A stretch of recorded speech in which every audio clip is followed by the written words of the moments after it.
Hello everyone.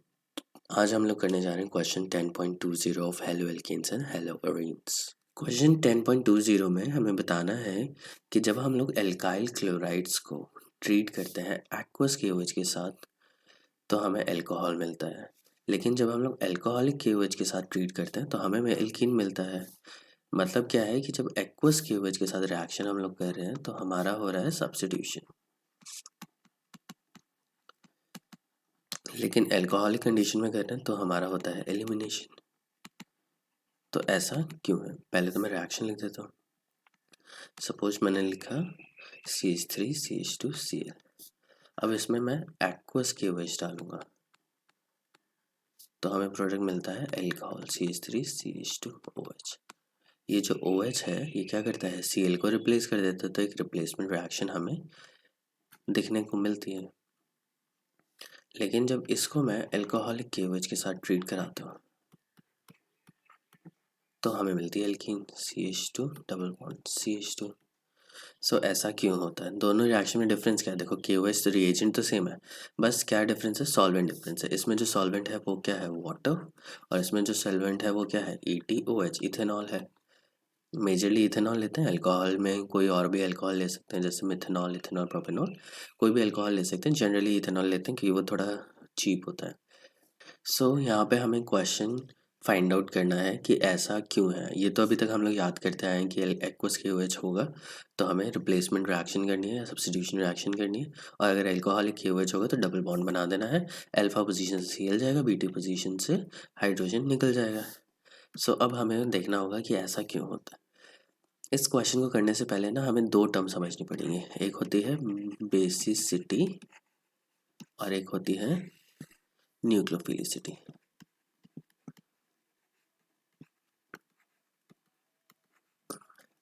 अब basicity और nucleophilicity एक दो बहुत क्लोज टर्म्स हैं। हम लोग बड़ा आराम से कंफ्यूज हो सकते हैं इन दोनों चीज़ों में। जैसे फॉर एग्जांपल OH नेगेटिव है, ये बेस की तरह भी एक्ट कर सकता है और न्यूक्लियोफाइल की तरह भी एक्ट कर सकता है।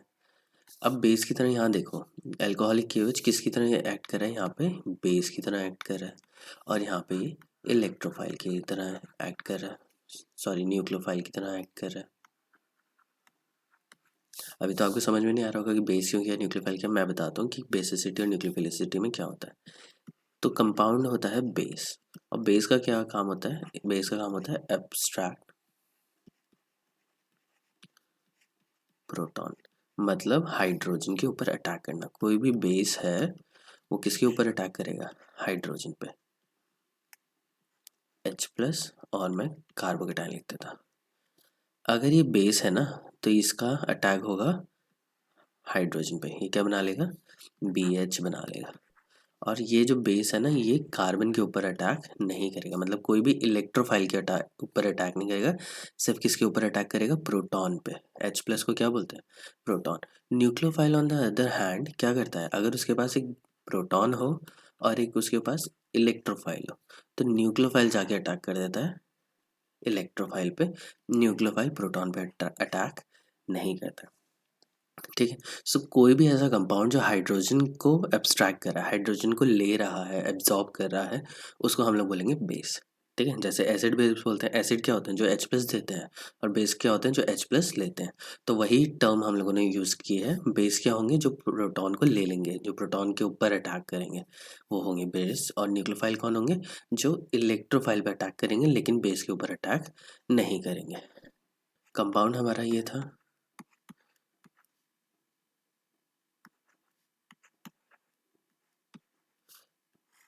तो एक्वस KOH में K positive plus OH negative है।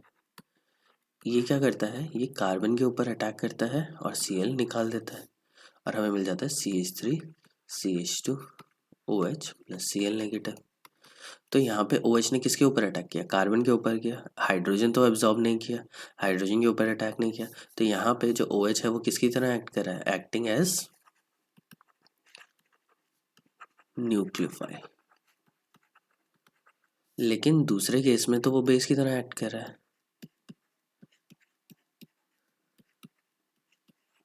तो यहाँ पे प्रोटॉन OH नेगेटिव जो अल्कोहल में है, ठीक है, वो क्या करता है, हाइड्रोजन के ऊपर अटैक करता है, फिर हाइड्रोजन अपने इलेक्ट्रॉन कार्बन को देता है और यहाँ से क्लोरीन निकल जाता है। हमें क्या बचता है, CH2 double bond CH2 plus H2O plus Cl negative, इस तरीके से निकल जाता है। इसलिए मैं हमेशा बोलता हूँ कि कभी भी HCl नहीं लिखते, इसमें अलग तरीके से निकलता है, डायरेक्टली HCl बन के नहीं निकलता यहाँ पे रिएक्शन। तो यहाँ पे मुझे पता चला कि ये OH किसकी तरह एक्ट कर रहा है, बेस की तरह। तो क्वेश्चन ये है कि alcohol sorry OH negative water में न्यूक्लियोफाइल की तरह एक्ट करता है, लेकिन एल्कोहल में बेस की तरह एक्ट क्यों करता है। ठीक है, इस क्वेश्चन को मैं फिर से लिखता हूँ। OH negative act as nucleophile in water but it act as base in alcohol solvent। ऐसा क्यों है, तो हमें ये समझ में आ गया कि बेस क्या होता है, न्यूक्लियोफाइल क्या होता है। अब OH नेगेटिव वाटर में कैसे रिएक्ट करेगा, तो जैसे KOH है हमारे पास, अगर इसको मैं वाटर में डाल दूं तो ये डिसोसिएट हो जाएगा, K plus plus OH negative, और साथ में हमें क्या लिखना पड़ेगा, एक्वस लिखना पड़ेगा। मतलब OH नेगेटिव जो है ना, ये बहुत सारे वाटर से हाइड्रेटेड है, हेविली हाइड्रेटेड हो गया, मतलब H2O मॉलिक्यूल इसके आसपास आ जाएंगे। अब H2O में क्या होगा, 2 हाइड्रोजन है,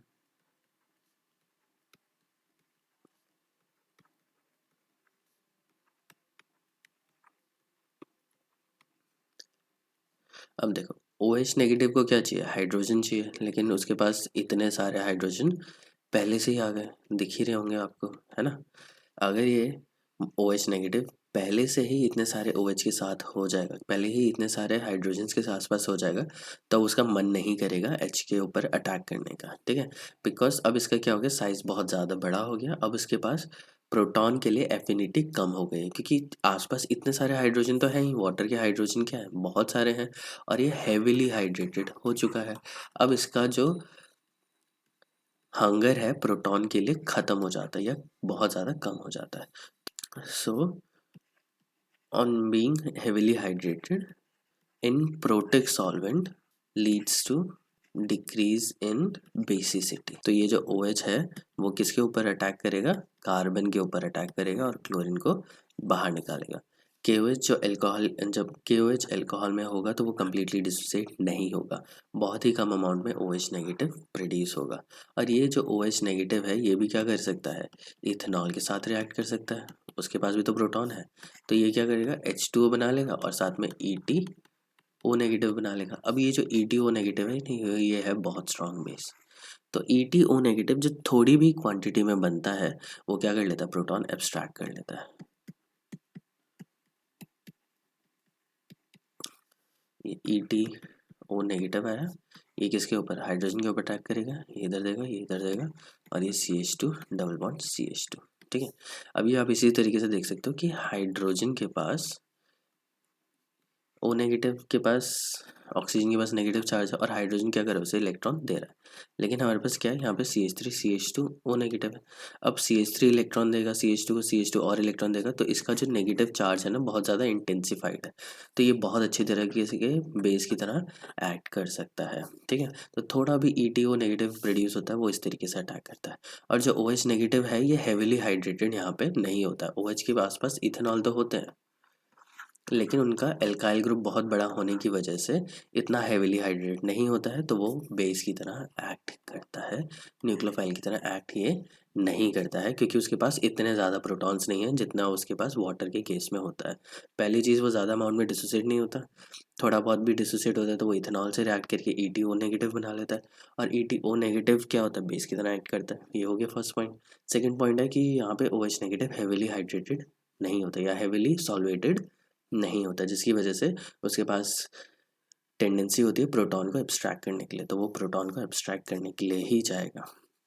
so based on the solvent हम लोग ये चीज़ दिखा सकते हैं, जैसे F नेगेटिव है और इसको तुम वाटर में डाल दो तो ये बेस की तरह अब एक्ट नहीं करेगा।